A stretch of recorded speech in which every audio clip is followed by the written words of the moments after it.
All right, so welcome everybody to SMPTE with the topic of filming in the COVID-19 era. Today is Friday, October 30th, 2020. And so today we have some guest speakers who kindly offered their time and knowledge to come and speak with us and talk about their experiences in the filmmaking world that we currently live in with the COVID-19 pandemic. We have Noah Cadner and we have Greg Cio. He will be joining us a little bit later around 2 o'clock, and Fernando De La Rosa. And they'll talk a little bit about themselves too. We'll have them introduce themselves as well. So the structure of the panel today, 1:30 to 2:30 will be a panel for the guest speakers with some prepared questions that we'll be asking and just hearing what they have to say about their experience. And then from 2:30 to 3 will be open for questions from all members and just having an open discussion. And please feel free to ask any questions in the chat or directly to me that we'll get to answer to everyone, and we'll try our best to answer them. All right, so I'm going to stop screen sharing now, and I have some questions that I just like to ask the current panelists that we have, Noah and Fernando, who's here. So first off, Noah and Fernando, thank you so much for coming and meeting with all of us. First off, can you guys tell us a bit about yourself, who you are, and where you guys come from? Fernando, you want to go first? No, be my guest. Okay, sure. My name is Noah Cadner. I am a filmmaker. I also work in the tech biz. I currently do a lot of virtual production stuff. I run a podcast called the Virtual Production Podcast. And I am also running a lot of tests in a little lab that I've built in our little facility here. And I also write the virtual production field guide for Epic Games. So if you're a player of Fortnite, you are very well steeped in this technology. And yeah, I don't know. What else do you want to know? That's perfect. And you said where you originally from again? You came. Oh, yeah. Well, I mean, all over the place. These days I'm up in San Francisco, but I was born in New Jersey and I spent a good amount of time in the Southwest and also LA. So I kind of have a little bit of time working in tech and a little bit of time working in the movie biz. So I'm kind of chasing those threads down. Awesome. Thank you for sharing. And Fernando? Yeah, so I'm a San Francisco student, and I'm also doing a small little company that I've been working on for a while. We are expanding in the cinema world, but I worked in a small other company, so I've understood how that kind of business works. So yeah, I just mostly focus on productions during this time, and well, I mean, of course, this time, and yeah, so I do a lot of photography as well on the side, so I tend to still do a little bit of advertising photography and music videos at the moment, since it's a little interesting to work during this time. Definitely. All right. And my next question I have for you guys, what brought you guys into the industry that you're currently in? Whether it be like, I know you guys like. What's next? Oh, sorry. What brought you guys into the industry? Either film or tech or engineer. Like, did you guys know you wanted to do this from a young age, or? No. Open the door. Sorry, I think somebody's talking. Let's see. Yeah. Okay. Does someone want to go first?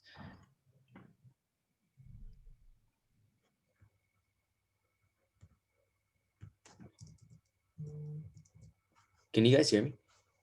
Yeah, absolutely. Okay, yeah. So sorry, I muted somebody, but yeah.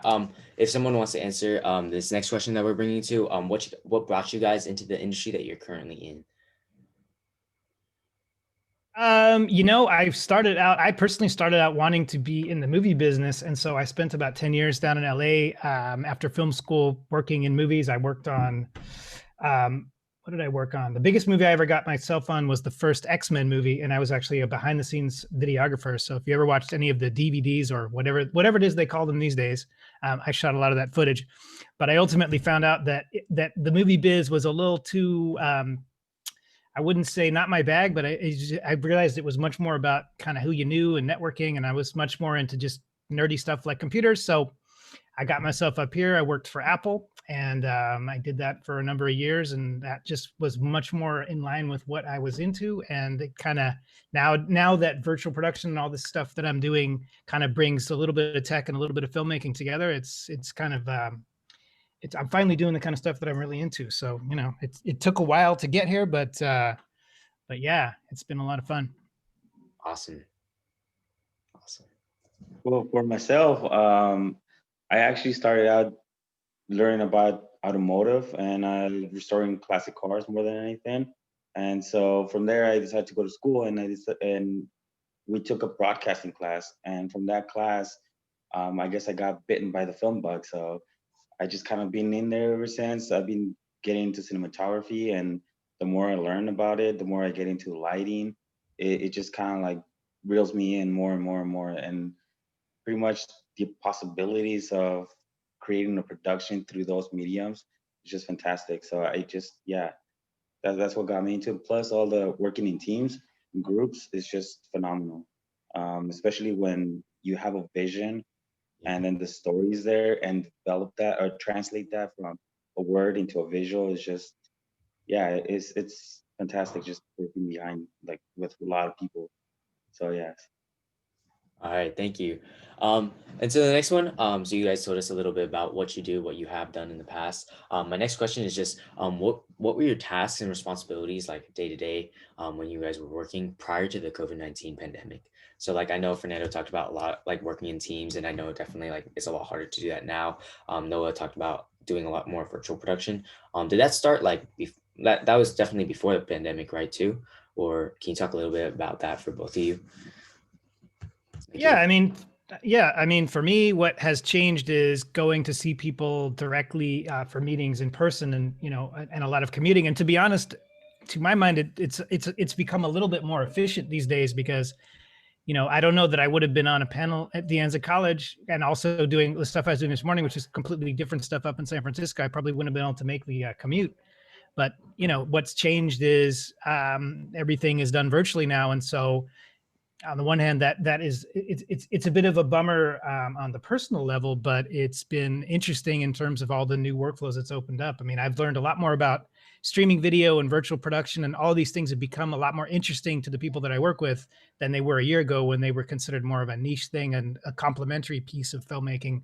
And now, in a lot of ways, it's kind of one of the few ways that you can do these things safely. So, it's definitely greatly accelerated something that was happening already, and I think changed the trajectory of what we do, probably in ways that won't ever go back after hopefully the health crisis is ultimately abated. Definitely. Yeah, I agree. It's changed some things in the ways that we've done things, but definitely given a lot of people like new ways to approach things, or like you said, like meetings and stuff have been a lot easier, like to reach out and see new people and talk to new things because everything is online. You don't have to be there. Awesome. Yeah. And Fernando? Yeah, so prior to COVID, I was actually a lot busier in the sense that once I finished with a project, like during the nights, I would do a lot of photography for like, what do you call that? DJs and of course other night lives that, kind of existed in the day. Now it just kind of disappeared. But it's interesting because I'm able to actually focus more in other areas that I didn't really pay attention to, like for example, production, post production, or any other, or like even in the editing room, I've learned that certain parts of the coloring aspects of it have more depth and more meaning into the actual film itself as a whole. So it's a very interesting transition, and yeah, you just learn something different, and I guess it's just pulling you more into like understanding a picture as a whole. So yeah. Definitely. Have you since then gone on any productions by any chance? Like still with like social distancing guidelines and everything? Have you been able to continue your work? How have you seen like the change in that? So I have seen them. I have been in quite a few other productions, like in Sacramento, some over here in Vallejo. I've also done some in Fremont, which is very interesting because I didn't really think they would kind of exist there. I did a few in San Francisco, and those we all wear masks. We all have to have the social distancing. There's even the actors have to go through some measures of like keeping themselves at a safe distance, but still be able to exert that energy. How can I say it? Like the connection more than anything that they have. So it has more of a deeper emotional impact, something that I didn't really get to see when the world was okay, I guess. Um, because it was more like acting. Now you actually see the actual connection between the characters. So it's been a very interesting transition because I guess as humans we want that connection and that having that person next to you, just like knowing that they're there. And now with the social distancing, it's like, oh, you're a stranger, and it's even bigger stranger. But through doing these productions, it seems like we get a little bit closer and closer to each other, and like because we grow that comfort, and it's been a really nice transition actually. Definitely, definitely. And Noah, are you still there? Yeah, I'm here. Oh, sorry. Yes, I cut Yeah. to the beach. My bad.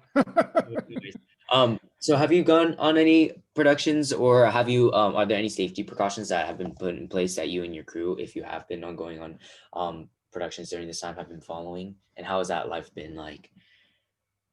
I haven't personally. I'm a little bit once removed from direct productions, and most of the stuff that I do today it focuses more on the post production. And now with this virtual stuff, kind of like, developing what we would call environments, which are the kind of three-dimensional live sets that get put on giant LED walls, like the TV show The Mandalorian.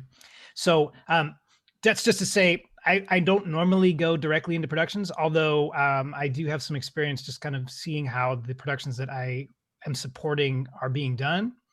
And definitely, to echo what Fernando's saying, it's been extremely different. I mean, there are a lot of new protocols in place, just to keep everybody safe. I mean, if you look at the way filmmaking normally works, it's one of the most like intensive, physically clustered, activities that you can do.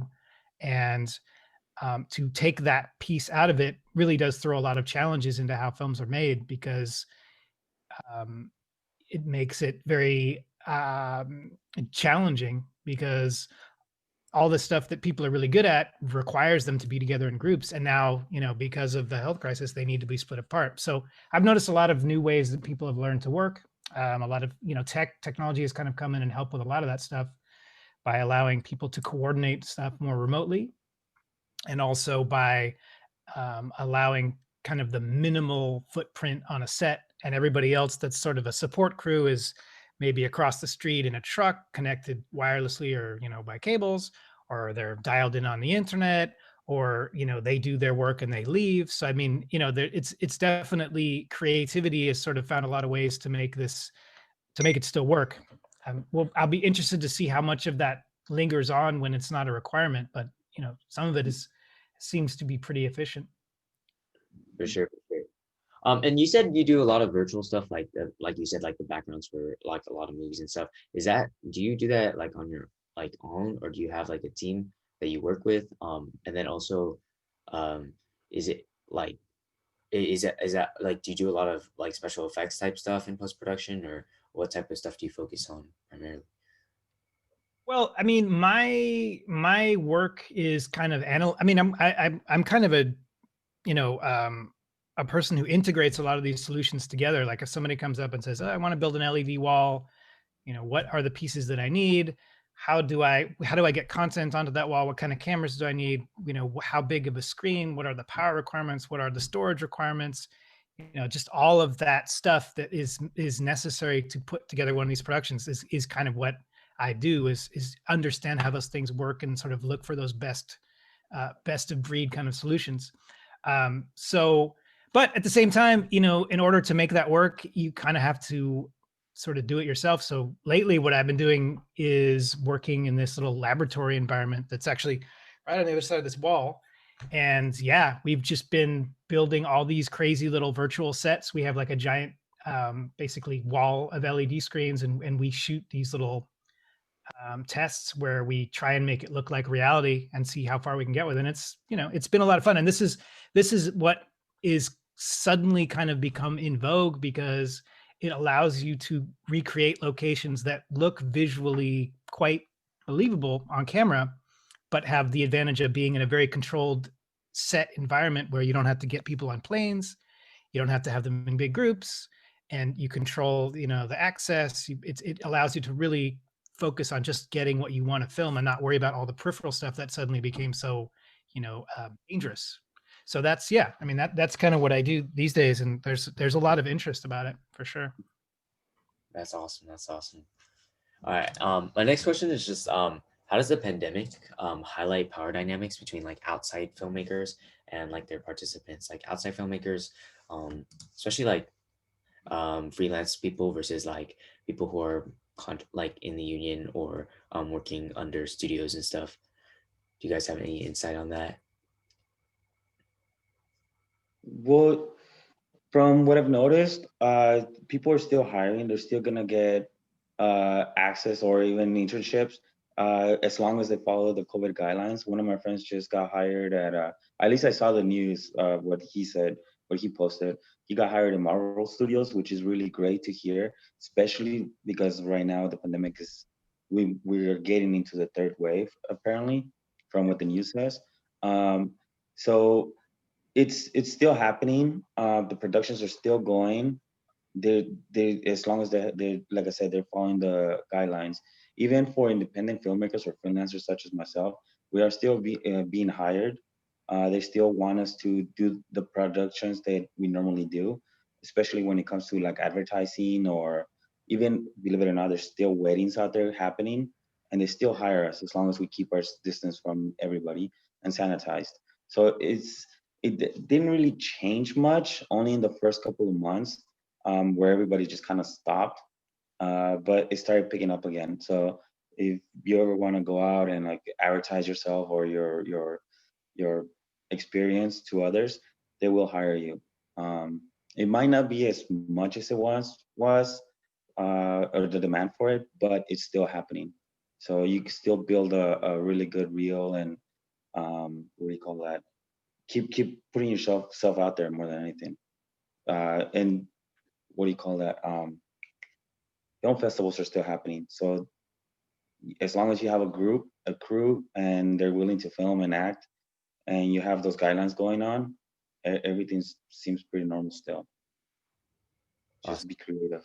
Do you know if those film festivals are they online? Yes, Like, they are. and then you okay, for sure. Yes, I just entered a short film in the 48 hour, I mean, in the reel competition, and we're just waiting for the results.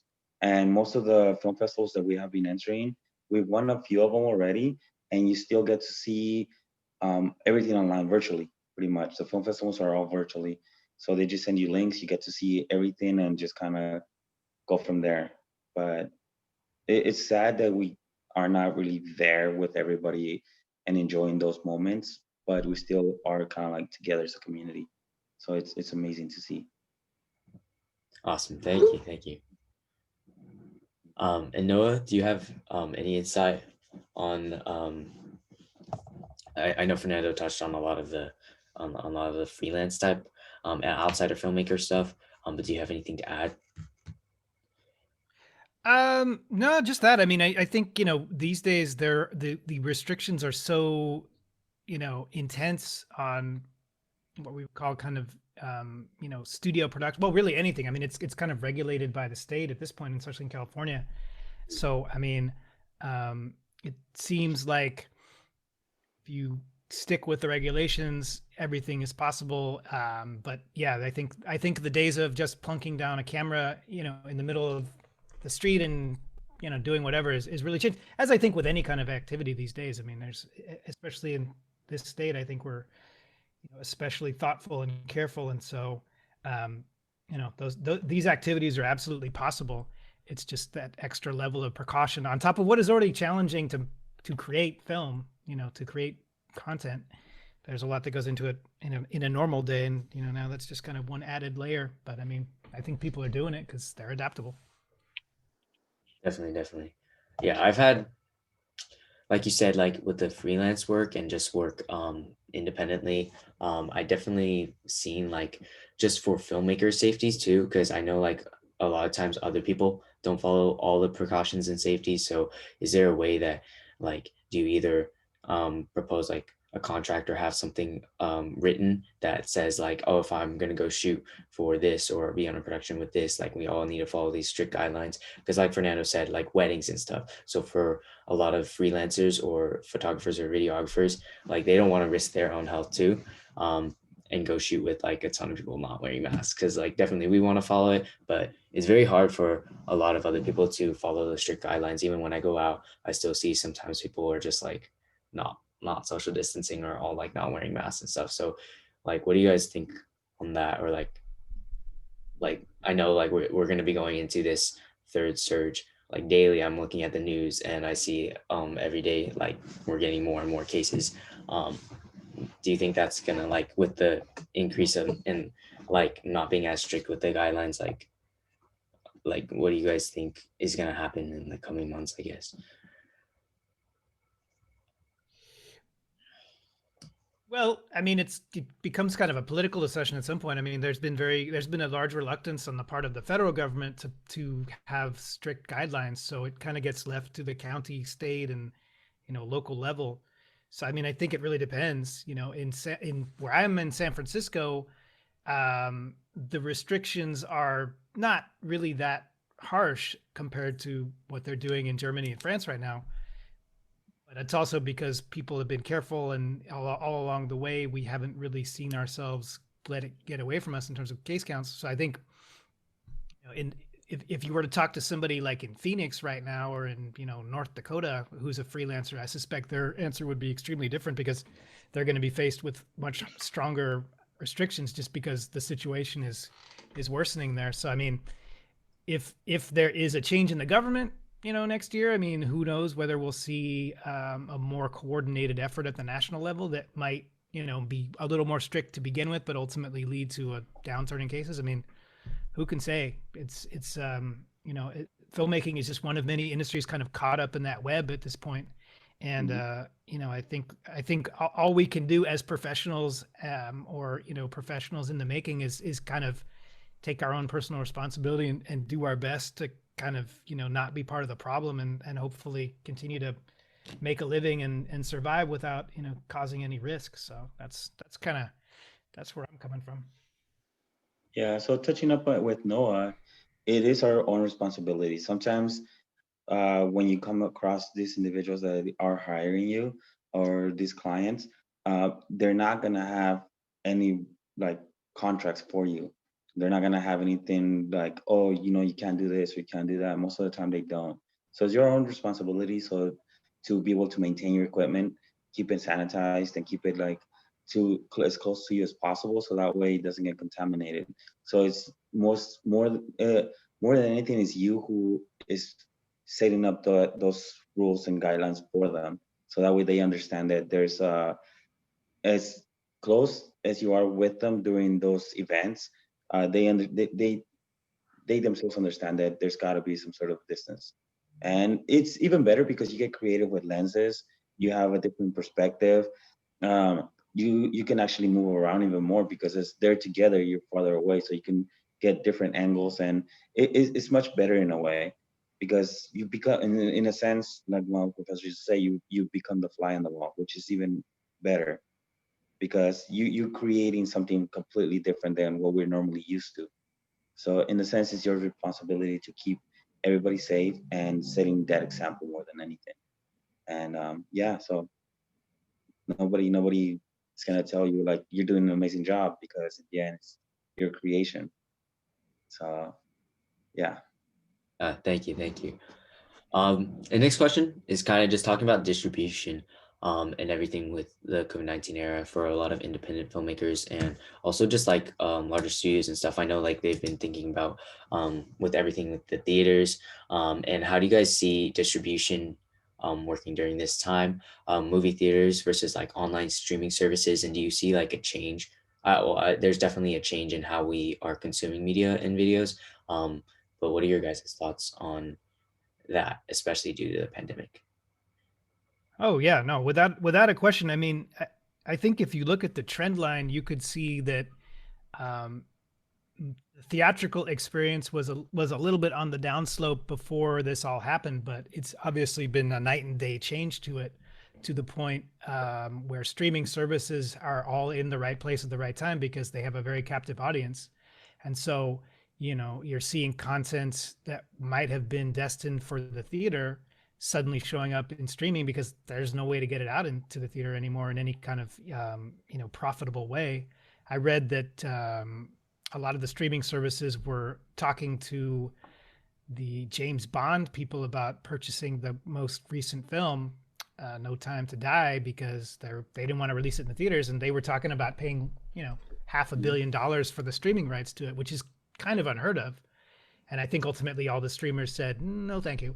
But it just goes to show you what is happening in terms of disruption, and I think these studios are gonna need to react and protect their business model, and whether that means abandoning the theatrical experience or greatly shifting resources towards streaming, which was kind of already happening anyway with the popularity of Netflix and all the other streaming services that are on today, Apple TV Plus and Disney Plus. So I mean, it's one of those disruptors that may never go back. I mean, it remains to be seen. Will people ever be comfortable going back into the theater 2-3 years from now?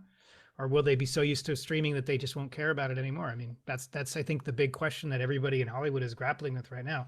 What's not going to change is that content is going to want to be made because people, whether they're seeing it in their couch or seeing it in a theater, they're going to want to see it. It's just going to be a question of how best that challenge is going to be met and where this content will ultimately end up and what kinds of content gets made due to where it's being aimed for. We might see less blockbusters, we might see less gigantic Marvel movies just because the budgets won't support streaming, but they might support a more modest approach. So there's a lot of question marks up in the air right now, and I think a lot of people are thinking about what to do about it. Definitely. I agree. So streaming is taking pretty much a lot of the content, and theaters are. I've even read that there's a couple of theaters that are already shut down. They're not going to reopen because of the same reason. But drive-ins are starting to become very popular once again. So some of the streams are heading, or streamings are heading that direction as well. We won't be able to have as many films streamed at the same time, but the ones that do make it will make it to some of the drive-ins. I know that some of the actual stores themselves are starting to make a mass drive-ins while they actually eat. So that's becoming a little bit more popular, at least in the area that I live in, Fremont. So Totally. it's quite unique to see all that. Um, and to Noah's response, or comment, yes, we're not gonna have major budget films anymore. So that's something that we gotta take into consideration on how films are made in the lower budget. Like if you don't have a big budget, you might and have a really good story and you still push it out there. That's all you really need, honestly, because that's gonna start being heading into drive-ins or even regular like documentaries, for example. They have made a big comeback recently, and I've been part of more documentaries recently than actual like film productions. So it's a very unique way to see things and how creativity is shaping itself. So yes. Awesome. Thank you for sharing. And for everybody too, we have Greg. CEO, can you Greg, welcome in. We were just talking a little bit about distribution. Can you hear me, Greg? Yeah. Yeah, all good. Sorry, I had to switch headphones. No worries. We were talking a little bit about distribution in the COVID-19 era. We have Noah and Fernando also today on the panel. Hey guys. Hi. Oh, My name's Austin Tom. Nice to meet you. Thanks for joining us. And yeah, I'm currently the president for the Anza SMPTE chapter. And this meeting is also being recorded as so we can send it to all the other We're just back for half hour. We'll leave again. as well. Let me see some. Okay. And so yeah, just thank you for Noah and Fernando for answering that last question. I want to let Greg speak a little bit, and then also I saw Jeff's comment saying if Noah possibly could share a little bit later about his virtual production studio and demonstrate that, that would be really interesting. And then after around 2:30, we'll open up to all the members as an open panel discussion and questions. But first off, Greg, can you tell us a little bit about yourself, who you are, where you're from, and kind of what you do? Absolutely. Thank you. Appreciate being part of this group. So yeah, my name is Greg Chaucio, and I am a technologist on the production and post-production sides. I'm the chair of the ASC Motion Imaging Technology Council's Workflow Committee. So the American Society of Cinematographers has a technology council called the Motion Imaging Technology Council. We call that MyTech. I've been on that committee since 2004. Developing the ASC CDL and printer lights and DP lights for Technicolor. So I've been with Technicolor and Deluxe and some other companies for the last bunch of years. I am a manager of the Hollywood section of SMPTE in my second election term. And what else? I'm really interested in any sort of technology that serves the creative side of our business. Awesome, thank you. So you do more of the technology type of stuff in productions and in the industry, is that correct? Or yeah, any sort of tools that serve the creatives on the production side as well as the post side. I also teach part-time a post-production class, upper division class at Cal State Northridge in Los Angeles. It's called the Management of Post-Production for Television and Film. Awesome, thank you. And so some of the questions that we asked the previous panelists earlier, what brought you into the industry that you currently are in? Did you always, were you always interested in it? Did you have connections, or what got you interested? So I started in 4th grade. I know that's early for a lot of people, but they asked who would be interested in operating the spotlight in school plays, and I raised my hand and said, that sounds cool. I did lighting all the way from 4th grade all the way through high school as a lighting designer and halfway through college. And I at some point decided that I wanted to make the switch to television and film. It just sounded glamorous. And I lived in Los Angeles, so I moved over to the production side of film and TV. But it turned out that what an electrician does on a film and what a lighting designer does in theater, very, very different. It's also very physical job, and you can't see, but I'm about 5'6" and not real strong. So I slowly moved away from a lot of that to sound. I did production sound for a while. I also was a lighting person at dance club back then. Though in those days we had dance clubs, and so I was a lighting operator, and also I learned to DJ. So I was a club disc jockey for about 4 or 5 years. I finally realized that this was an awesome job after I graduated college, but I probably should pick a career instead of a job like that. So I got into post-production, and I originally was going toward post-sound. I was destined to become a post-sound mixer. And my managers at the time kept trying to talk me out of it. They said, dude, Chaucio, you shouldn't be in a room by yourself in the dark room. You got a personality. You should be out with clients. So they steered me off to a different road. And, you know, when you're 22, 23, you kind of go where people steer you, right? I trust you. So I ended up becoming a producer for post facilities. And I did that for many years, moving my way up to the managing director of Hollywood Digital, which was part of Ascent Media. And I stayed in kind of executive management roles, but with a skew on technology. And what that means is there's lots of different leaders out there. You have leaders that are finance people. That's usually a bad sign as far as I'm concerned.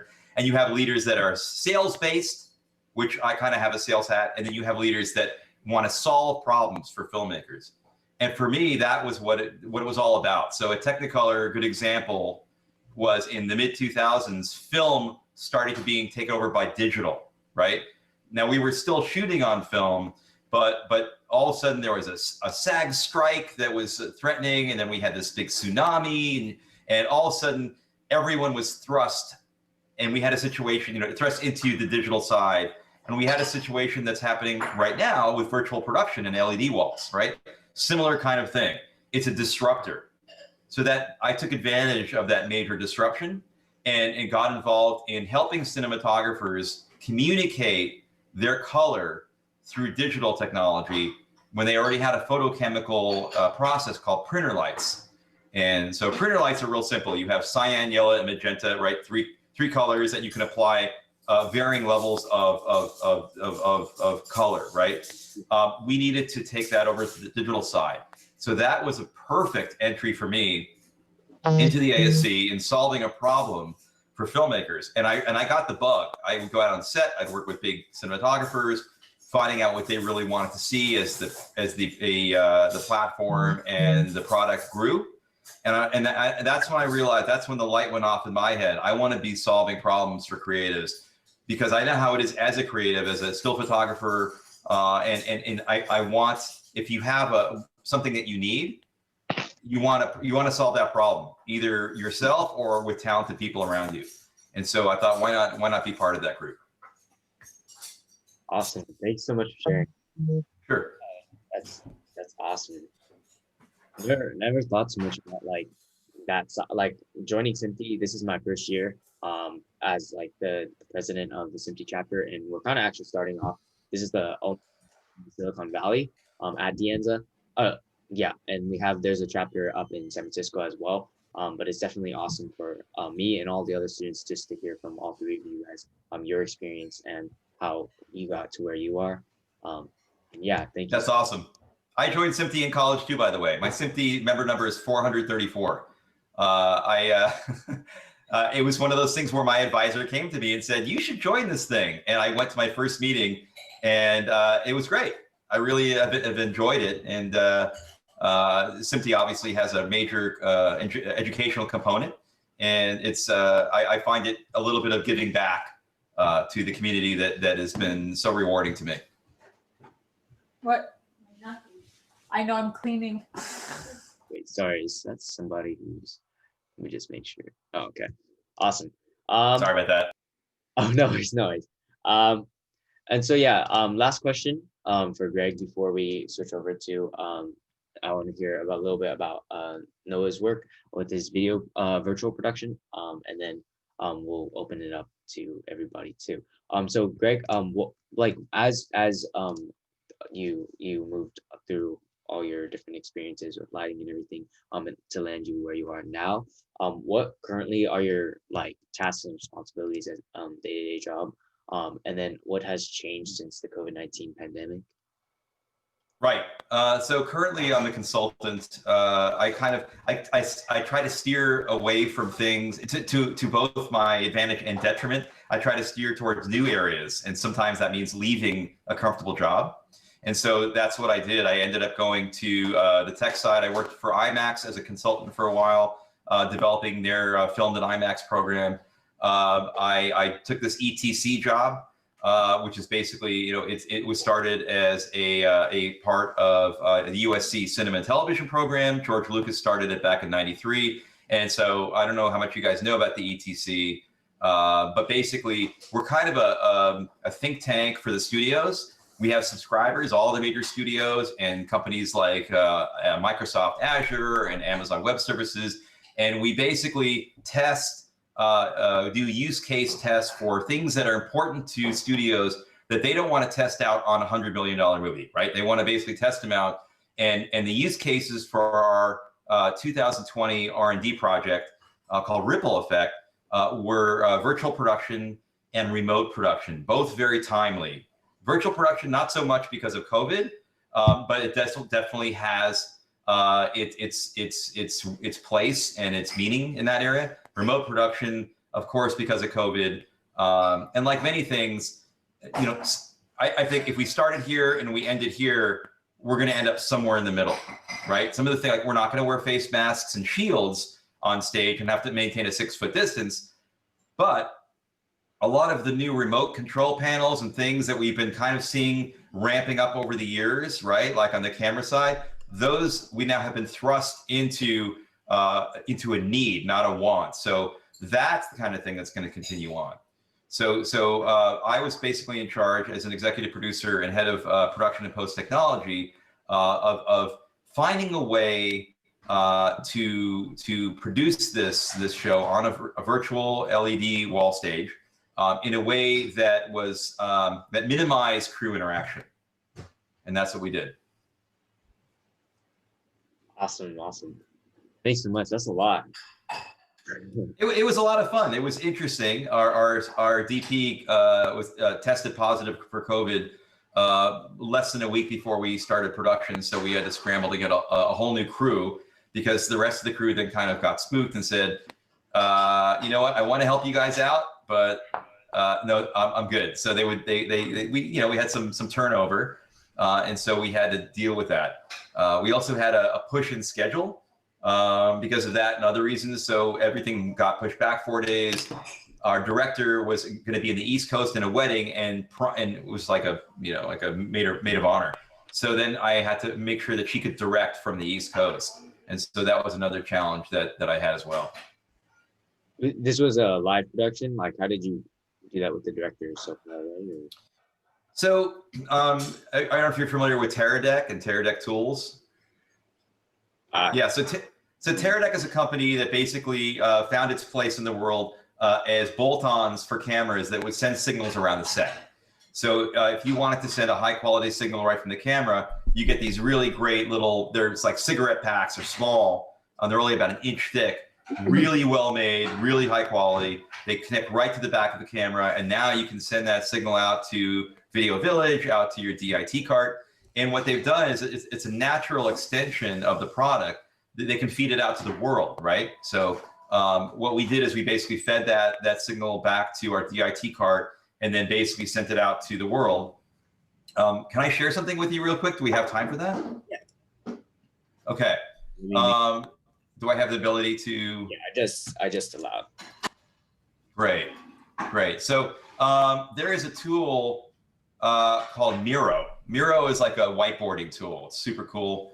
And so I created my whiteboard in Miro, and it might be worthwhile just to quickly show you a couple of things. Yeah. Let's see, share my screen. Let's do screen 2, and then what's new. I don't need what's new, thank you, but I'm good. And can you see my screen? Yeah. Okay, so this is our 30,000 foot view of the project, and there's a schematic view here that shows how Unreal Engine and Perforce and F-Track and all of our tools basically were connected. But this is kind of my domain here that I like. So this shows what happened on set. So here's that Teradek device I was talking about. It just sits right on the back of this Alexa LF. So this is a Alexa LF, basically, which is what they call large format. It's basically full frame, 24 by 36 sensor, shooting 4.5K ARRI RAW. This Teradek will basically send the signal out to the world. And then what we have are these boxes, these Bolt backpacks. This is a box that basically will beam our signal out to the world. It'll work on wireless, it'll work on wired, and I've got cellular bond basically. So I've got the T-Mobile, AT&T, Verizon SIMs all bonded to this system. So I don't go down when the stage goes down. This is great. You can wear this as a backpack for any field reporters. And basically this allowed our director to review and see what's happening through the lens, and also what's going on stage. So our director can get context. This is Lux Machina. They're the ones who built the Mandalorian season 1 rig. And so we've got in this situation, we've got Lux Machina, we've got Halon, which is a previous company, kind of working through another virtual connection that I set up, where Halon can see what we're doing and feed new shots from Unreal into Lux so they can put them on the wall here, if that makes sense. Yeah. Wow. Stop me at any point, and I don't want to take up too much of your time. I know you have other guests as well. No worries. That's cool. That makes sense? Yeah, I've never seen something like this. It's really cool. And by the way, I know that COVID is something we're talking about. I started putting crew in here to get an idea of who needed to be on stage, who could be off stage, and who would be off lot completely. So, you know, we've got a lot of studio executives that help sponsor this film. And so they were viewing in from various methods, from Fifth Kind, which is a really cool asset management box. They could look at the stage directly from there. But for our director, we hooked her up directly with Teradek Core for the lowest amount of latency possible. So she had like a couple of seconds of delay, whereas the Fifth Kind viewers had about 30 seconds of delay because they're going through a major streaming service. But for them, unless they're working hand in hand collaboratively, to them 30 seconds of delay is just like, you know, live. Wow, that's really intense. That's nice. Yeah, we're finishing in all ACEs, so the Academy Color Encoding spec or system. We're all in UHD and 4K for theatrical. We are going to be in Dolby Vision, both for direct view for the home videos, as well as Dolby Vision theatrical. But we're not going to finish the theatrical right now because there's nobody in theaters, so who's going to see it? But we are finishing in ACEs, which is a color management system whose mastering space is larger than any display space available. So once you master in that space, you can basically create any version from that, including your Dolby Vision theatrical. Wow. And then this is basically a blow up of our DIT cart with all our HDR analysis tools, as well as the cloud side. So this is basically how the cloud connected for our editorial, and our editor works in the cloud, basically using some other tools from SohoNet and Avid and Storage DNA. So a lot of fun stuff. I find it fascinating. I certainly learned a little bit on the project as well. Awesome. All right, well, thank you for sharing that. That was really intense. It is really cool to see that workflow and see how everything can be brought in, especially with the digital world, and how not everybody has to actually be on set. And that's really cool. I didn't know like they had all that technology. So thank you for sharing that. You got it. Awesome. And then next, just to give some time to Noah, I know Jeff spoke a little bit in the chat. He said that it would be really cool if you could share a little bit about your virtual production studio and show a little bit about that. Oh yeah. Now I will say it's quite a bit smaller scale than what Greg just showed. That's a pretty high-end solution, and I congratulate you because I know that those things are not easy to pull off. So bravo for that. So yeah, what I will show you is a very, very small subset of what Greg just showed, but just so you can see how these things actually work and maybe, you know, get a sense of the interactivity of it. So tell me if you can see this. I'm about to switch to a different camera that's in another room. So does everybody see this? Does this come through okay? Yeah. Yes. Okay. So I'm going to go over there now, just so you can see what it looks like when I'm able to. That what you're looking at is a live feed from a camera that's looking at one of these giant LED walls. So now I'm on this wall, and if I grab. So basically what you're looking at is, this is like an LED wall that's being fed by Unreal Engine, which is kind of the go-to virtual production solution these days. And what's cool is that with my little Xbox controller, I can steer this scene around. It's all being rendered in real time. And so I can, you know, essentially put myself wherever I want in the scene, do some relighting, and, you know, essentially make a movie on my little studio here. And I'll give you another view. I gotta step back into the other room so I can switch, but I will give you another view just so you can see what exactly it is you're looking at, just so you get a sense of the scale of these things. That this particular one is not even that big. So this is what you're actually seeing. Wow. Just this camera and this little stage, and you know, it's not really that massive scale, but you can see with very little resources, you can pull off something kind of cool. And you know, as Greg said, this has gone from being something that's interesting to people to suddenly being one of the few ways that production can be safely mounted on this kind of a scale. So this obviously has a ton of implications for the biz.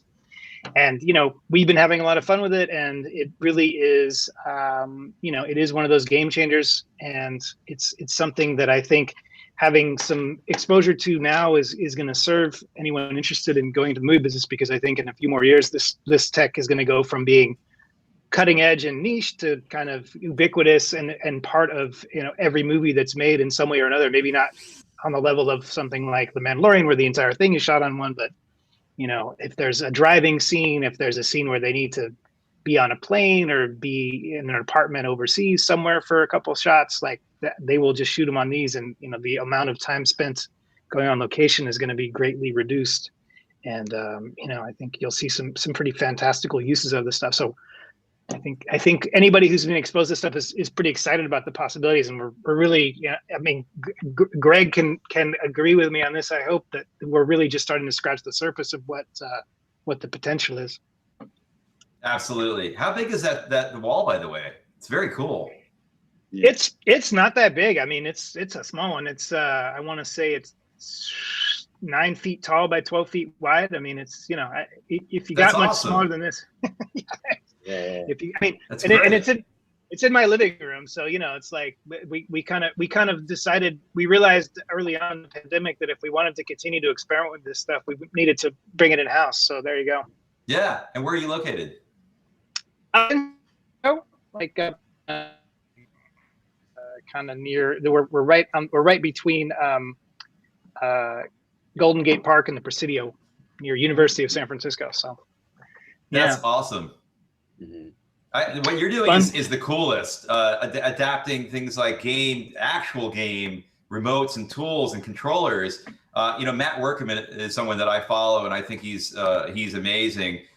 Those of you out on Facebook, if you want to join the virtual production group that Matt started, and Noah, if you have resources as well. But I find it fascinating to see, you'd call this Rube Goldberging, years ago, right? This is basically taking things that weren't designed for an application and making them work by just going, hey, this should work, right? And I think that is a true engineer. That's what SMPTE's about, is finding those true engineers out there that will take an Xbox controller and make that work. That's awesome. It is awesome. Wow, thank you. Wait, Noah, do you know if that's similar? It kind of reminds me of like the productions, especially for like the Disney live animated movies, like The Lion King and The Jungle Book and stuff. Is that similar to how they make their sets? And I know some of it's like CGI and stuff, but how is that similar, or do you know anything about that? I can't hear you. I don't know. How about now? How's that? Better? Okay, sorry about that. Yeah, I have multiple audio interfaces to make this work too.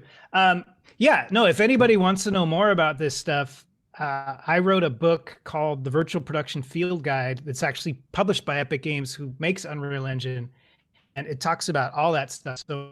So for further reading, I'll put it into the chat here. Let me just dig up that link, but I'll put it in the chat here in a second.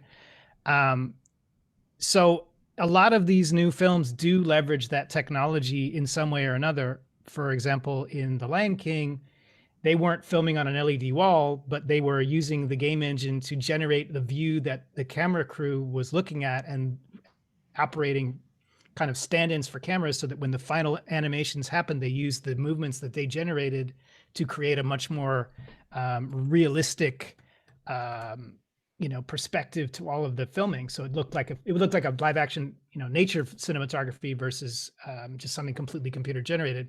So, I mean, there are many uses of this tech that we're just kind of starting to, as we sort of peel back what, it's like, okay, I have this technology that can show me very realistic imagery in real time. Well, how can I use that in filmmaking? In what ways would that complement what I've already trying to do? And, things like LED wall production, great use case for it, because it lets you get that perspective locked to the camera that you would never be able to generate with any other kind of animation software. And I think there's much more to come on this level, but all those projects that you mentioned all really leverage this stuff.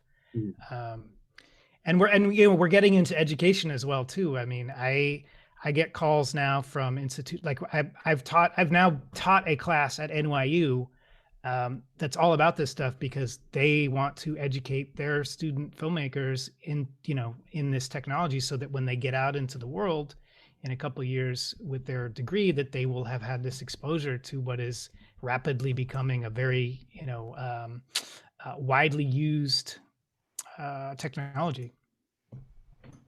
Awesome. Thank But you. yeah, let me put that in the link.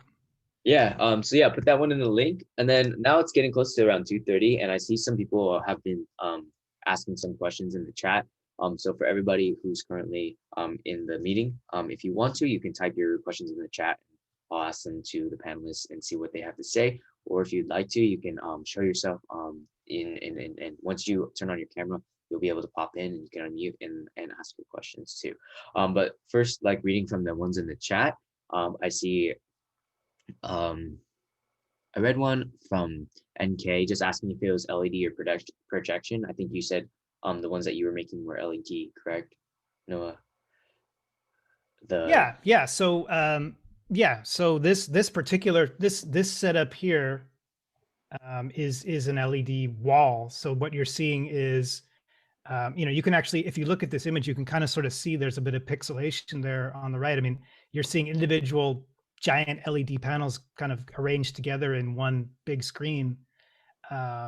And this is kind of key because if it were projected, you wouldn't get nearly as much interactive lighting. I mean, when these things are fully built up, they also include a ceiling and sidewalls and even some stuff behind the camera. So we're, this is our lab environment and we're getting there. But the more of a kind of, geometrical shape you have with LEDs surrounding the whole thing, the more interactive lighting you get. And that is kind of the key to really selling how realistic it looks. So, that's something we're building up as we go. Awesome, thanks. And I think, yeah, quite a few people had a few questions about like the wall. I think that was really interesting. Somebody wrote, I'm curious to know if the LED wall reflects light on the talent, and how does the LED wall perform in terms of color accuracy? Yeah, I mean, that's kind of like all of the components that Greg showed in his workflow diagram is kind of what influences the quality of that. I mean, what we have in this room is very, very basic, but as we're building it up, we're learning more and more about these components and we're kind of applying the best practices. And it really, what we're discovering on a daily basis really does influence it. You can do that with the LED panels themselves.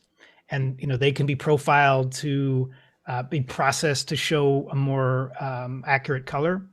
And then also when we bring in lighting, we bring in LED lighting that can also be addressed in specific colors as well. So I mean, you can kind of push that stuff out and make it just more and more realistic. I mean, it really is like an art unto itself that kind of sits in parallel to the existing filmmaking world. So I think the more people that get into this, the more interesting projects we're going to see as people kind of dig into it. I could add just a little bit to that as well. Those are great questions, by the way, whoever asked those questions. As far as color accuracy, these panels are evolving. I kind of feel bad for anyone buying a $4 million setup today because, right now we've got 2.6 or 2.8 mil pixel pitch screens. Now all of a sudden there's 1.2s out. So it's like Noah said, it's evolving at crazy speed. The company, other than Lux Machina, but the XR stage that we were on in Pacoima, California, is 21 feet tall by 60 feet wide, and it features the Row black pearls. And getting to the other point is they're not reflective. But one of the things we're finding is there are other manufacturers that are coming to the table that they are reflective and they're not going to work. So they need to change up their game plan. A lot of these panels were used in concerts and live sporting events. So when you're sitting 100 feet back, you can see that musical artist and you can see them well. Well, for that purpose, a super tight pixel pitch was not a necessity. In fact, it was a detriment because you can't be as bright if you're denser. And for them, it was really bright. So follow the panels right now. They're evolving for sure. Color accuracy, color gamut is getting bigger. Rod Bogart, who's the color scientist at Epic, which makes Unreal, is also the Academy, Academy Motion Picture Arts and Sciences SciTech Council's Ace's co-lead. So basically, he's working right now on making sure that they improve. Because remember, Unreal was used for gaming. Now we're using it for a different purpose. So that needs to evolve. So with Unreal Engine 5, there are going to be a lot of really cool things coming out.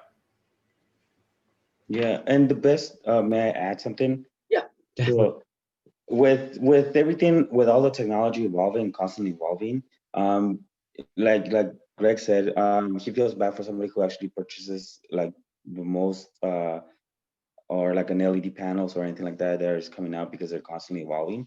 The good thing about that for freelancers is that we have all this access to all this equipment and get to learn it and actually prepare for the next generation of what's happening, or prepare those who are actually learning from us.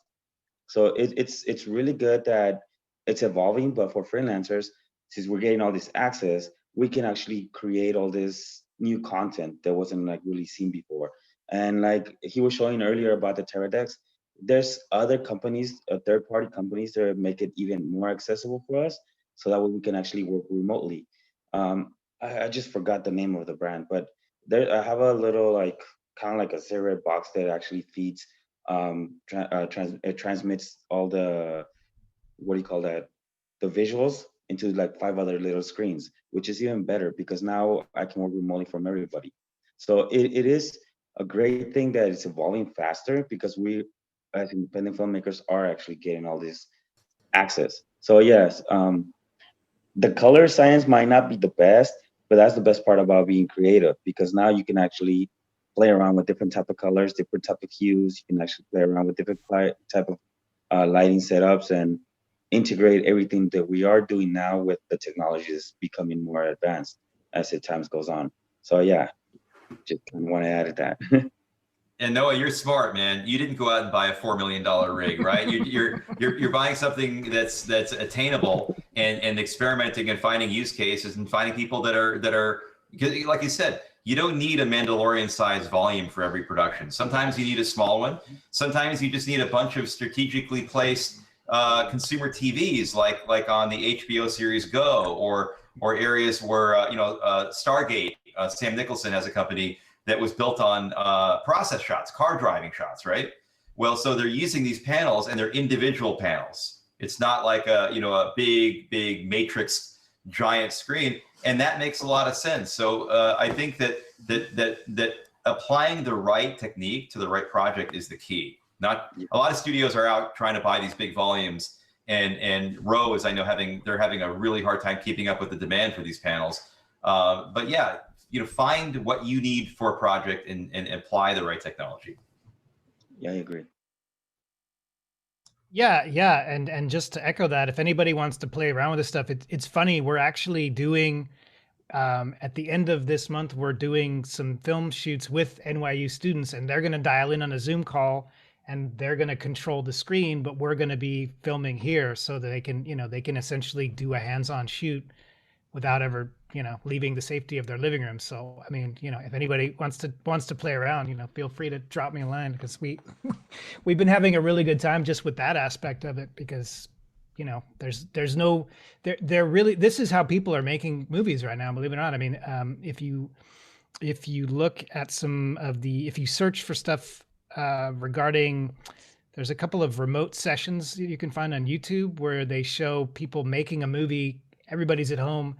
They're in Unreal Engine. Like, they have actors in motion capture suits, like jumping around in their living room. They have the cinematographer moving around with a virtual camera and filming what they're doing. And, it's like they have found ways to be able to be completely decentralized and yet still create content. So, there's a lot of interesting stuff going on that I think is just going to accelerate, beyond this necessity that we face today, just because it's charging people up, I think. And we actually did that on Ripple Effect. We had ICDR, who's a previous company working on Unreal, while one of their staff was in an Xsense mocap suit, simulating being inside of a truck and moving around, driving a truck. And then we had our DP in his apartment with a glass box with a Dragonfly camera, basically a virtual camera. And the directors were on Zoom saying, all right, can you please tilt up tilt down, right, and then they told the actor what to do, and the actor was in the mocap suit, and it all worked. It all worked. And grant you, a lot of these the people on our crew, they had just graduated USC. They just graduated college. These aren't people that have been doing this for 20 years or 15 years. They were just figuring it out. And I think that's a testament to how easy these tools have been made to use. They're getting a lot more user-friendly. Mm-hmm. And accessible. Yeah, and the other thing that's important and accessible is in our entire project, we always had to make sure that there was what we call our big studio solution, like the Teradek solutions and you know, the mocap suits, all of the tracking systems. And then we had what we call the more indie solutions, or the what we call out of the box solution, using your, you know, soon to be iPhone 12 with the LiDAR capability, or your iPad Pro. You can do facial scanning with that. There's a lot of things you can do that will be in the consumer's hands now or very soon. Mm-hmm. Oh yeah, thanks for sharing, guys. Let me see if I can open up to all the members too. If you guys have any questions, or if you guys feel if you want to pop in, you guys can also show your camera and ask any questions. Or you can type them in the chat if you want to. But if not, we'll just continue with this awesome discussion. I just want to make sure to see. Hear me if I ask? Oh, I think someone was talking. Yeah. Hi, Austin. Can I talk? Yeah, can for you sure. hear me? Just introduce yourself, Okay. and then you can definitely ask your question. All right. Yeah. Hi, I'm Nandini, and that's amazing technology that we got to see here. That's thanks so much to both Greg and Noah, and you guys, Austin and Fernando, and everybody running the show here. My question was, is it immersive, or is it, you know, kind of a second dimensional background only? I mean, can it be made to appear that the actor is within that environment in post?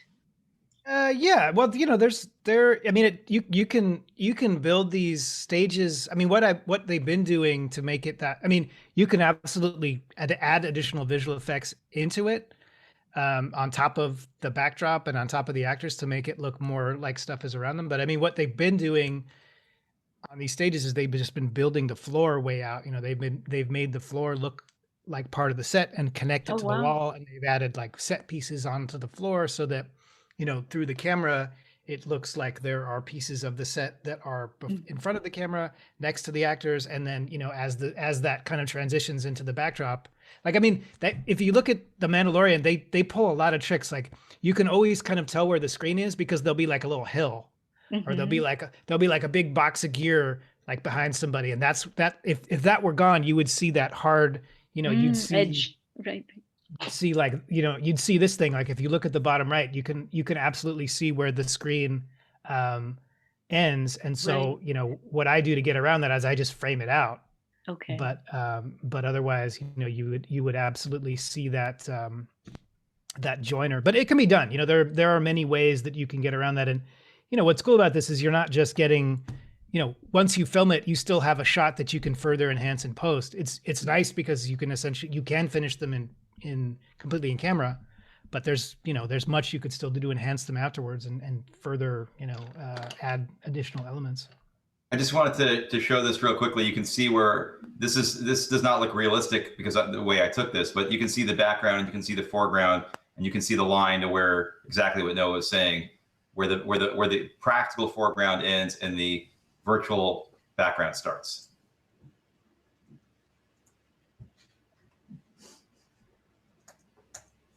Wow, that's pretty cool. No, it's hard to see that line. It looks very realistic. That I unfortunately I showed you our worst shot. It was really tough because we're making an alien background on a budget, right? But yeah, absolutely. You got to get that blend, and Noah's absolutely right about the Mandalorian. What you see, if that were off 1%, it wouldn't look real. And that's the difference. The line is so narrow on what they can do. You know, if you notice, almost all the background shots are at like a dusk or areas where there's not a lot of high contrast, because then it starts looking less real. So they have tricks that they play so that you don't notice it. I've gone back and watched season 1, I think 3 times, and then also watched the making of series, which is fantastic as well. I watched that in between, I think, the first and second time, just to then try to make my mind focus on those areas rather than getting caught up in the story, which I love. So sometimes it's hard to do. But those are great tools and resources that didn't exist years ago that you have now. Awesome. Thank you, Nandini, for your question. And thank you guys for answering that one. Does anybody else have any questions?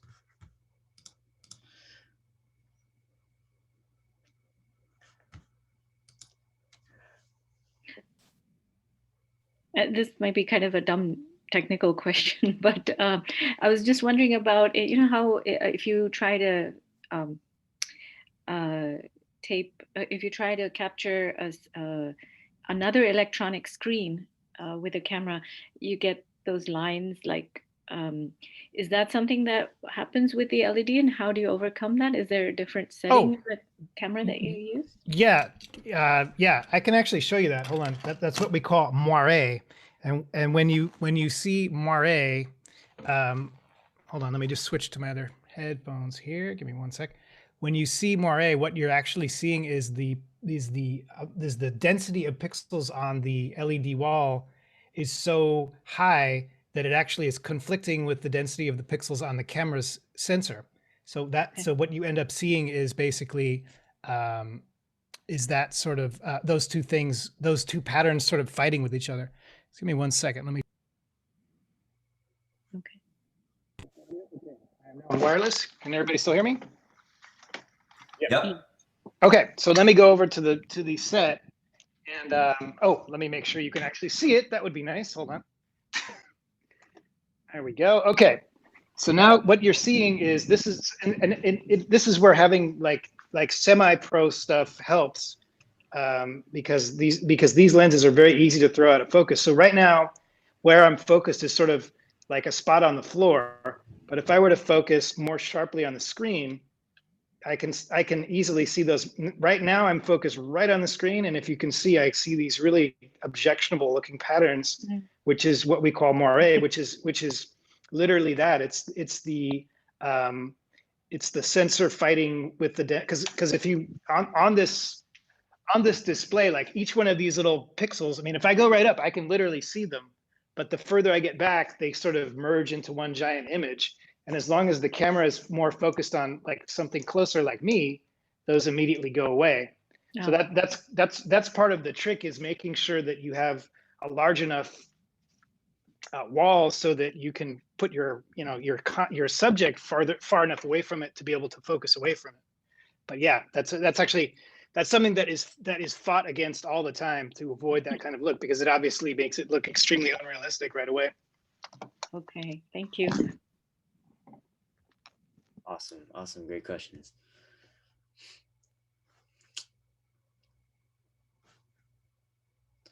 Yeah, I just want to thank you guys for the panelists for coming and agreeing to speak about everything COVID-19 era, and then also going forward, like how we've adapted to it, and also with everybody's experiences, and also like the high technology and the things and how things are advancing, because I know it's definitely going to change how things are in the future, and especially for me, when I enter the industry, seriously, when I go like down to Hollywood and I want to do things in a few years, like things are totally going to be different, depending on also how long this pandemic lasts and everything like that.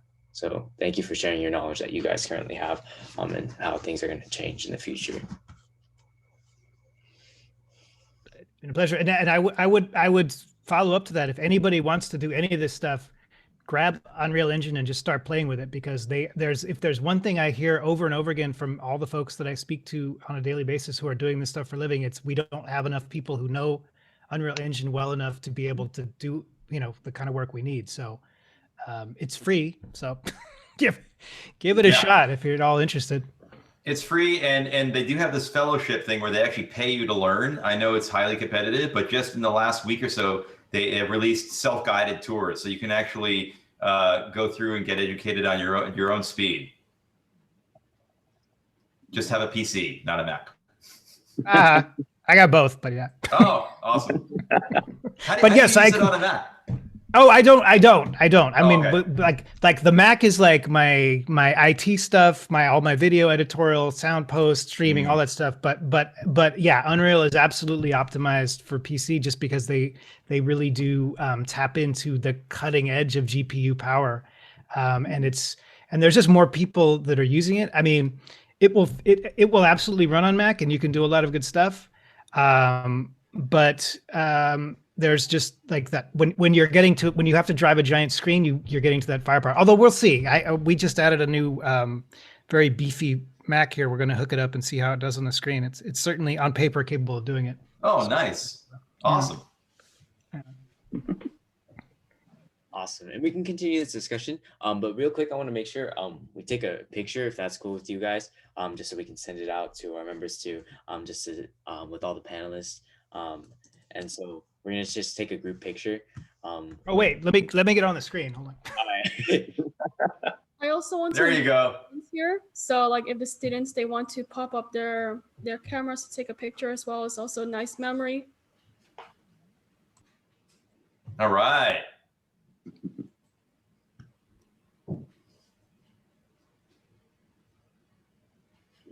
That's not the picture, sorry. Man, that was a one-man band. All right. Everyone ready? All right, 3, 2, 1. Awesome. Thanks, guys. All right, so I'm gonna quickly share my screen real quick with the following information. So yeah, we had our discussion. The whole meeting today will be sent out to you guys all, and also a copy to the panelists if you guys want to look back at it. This in the presentation I just linked the Directors Guild of America with rules and regulations following the procedures in the COVID-19 era, because I've had to read it for a few productions that I've gone on during this era. And then also just for all SMPTE students who are in our club, you guys should also sign up for SMPTE membership because it gives you access to special events that we do here, and also just have the whole SMPTE organization. It's free for the first year, and then after it's $15 per year after. Let me see, I think the link should be here. Kanan, did you have the link? Did you put the link in? By any chance, is there like, I think actually no. I can send the link out in the chat box though. Okay, yeah, we'll put the chat box and we'll make sure we send it out with the email. But if you guys have any questions, these are some of the things that SMPTE offers. I know the professors have sent some information about it as well. And you get access to a lot of panels and events similar to these ones that can be informative. And yeah, it's really good because they send out a lot of emails too about current information in the industry and what's going on. So definitely signing up for SMPTE membership is really cool. And then also we still have around 9 minutes. So if you want to stay around and hang out and ask some questions, we still have time for questions, but also for all the members, if you'd like to, you can sign out by going to this QR code. Let me know if it works. If you were not able here to come in when we were signing in, that's totally okay. Just make sure you sign out so we mark you guys for attendance.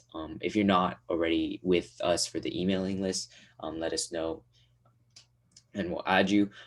Upcoming events, we have a SMPTE panel guest where we have a lot of guest speakers who are going to come and speak at that one as well. This one's actually not during our normal times. It's November 18th, Wednesday, from 5:30 to 7 p.m. We have around 6 or 7 people locked in right now, and we may get a few more. So definitely come to this one. That was the first. Last year it was in person at the Anza. That's how I figured out what SMPTE was, and I went to that, and it was really inspirational. I think anytime there's like guest speakers or people who currently are working in the industry who speak about their experiences, it can be a really good way for students to get inspiration and see kind of what they want to go into or learn about careers or opportunities that they can do that they didn't know that they could do. So definitely try your best to see if you can find time to come to that one, guys. It's going to be the same link. It's always the same link. I accidentally sent the wrong link in the previous emails, the tinyurl.com/DASMPTE. Zoom is our Zoom link. So DASMPTE Zoom. The tinyurl.com/DASMPTE was just the link to our website. So that was my apologies. But also we have our next meeting Friday, December 4th, 2020. Same time. That's just going to be the first week of December. But we have this upcoming event that I recommend that you guys all come to. So if you want to take a screenshot and sign in here. Yeah, I definitely learned a lot from just today from having Noah and Greg and Fernando speak. So thank you guys so much again. And I know the members really appreciate it too, learning about all this information. And Greg, you said you're the president of the Hollywood chapter of SMPTE. Is that correct? No, I'm just on the board of managers. Board of managers. How does that work? Like the different regions of SMPTE, like Hollywood versus like Silicon Valley versus like I know there's like 22 student chapters, but how does that work for like different regions? Are they different if they offer different things, or do they just all part of like the bigger organization? I live in Los Angeles, so that's why I'm on the Hollywood side. We have 12 managers on our team, and you can, whatever, you got a student chapter there, and then I'm sure there's a San Francisco chapter. I know there is. So yeah, you can get involved. That's awesome. Thank you so much. All right, let me make sure. Did everyone get this the information before? Before I stop sharing?